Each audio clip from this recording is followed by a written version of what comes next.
ఈరోజు పవన్ కళ్యాణ్ గారి నివాసానికి మాజీ ముఖ్యమంత్రి తెలుగుదేశం పార్టీ చంద్రబాబు నాయుడు గారు సుదీర్ఘంగా 2.5 గంటల సేపు భవిష్యత్తులో ఎన్నికల వ్యూహం పైన ఆంధ్రప్రదేశ్కి ఒక చక్కటి పరిపాలన అందించడానికి ఏ విధంగా వైఎస్ఆర్సీపీ విముక్త ఆంధ్రప్రదేశ్ కోసం కలిసి పనిచేయాలో దానికి సంబంధించిన వ్యూహాలు, రాజకీయ అంశాలు, అదేవిధంగా పార్టీ పరంగా సంస్థాగతంగా మేము చేసుకోవాల్సిన కొన్ని నిర్ణయాలు, ఆ బలోపేతం కోసం సుదీర్ఘంగా చర్చించారు.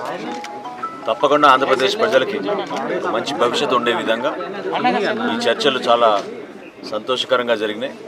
భవిష్యత్తులో కూడా అన్ని కార్యక్రమాల్లో ఇరు పార్టీల క్యాడర్ నాయకులు కలిసికట్టుగా విజయం సాధించి రేపటి రోజున మంచి ప్రభుత్వం, మంచి పరిపాలన అందించే విధంగా తగిన చర్యలు తీసుకుని ముందుకెళ్తామని ఈ సందర్భంగా ఇరు పార్టీల నాయకులు ఈరోజు నిర్ణయించుకున్నారు.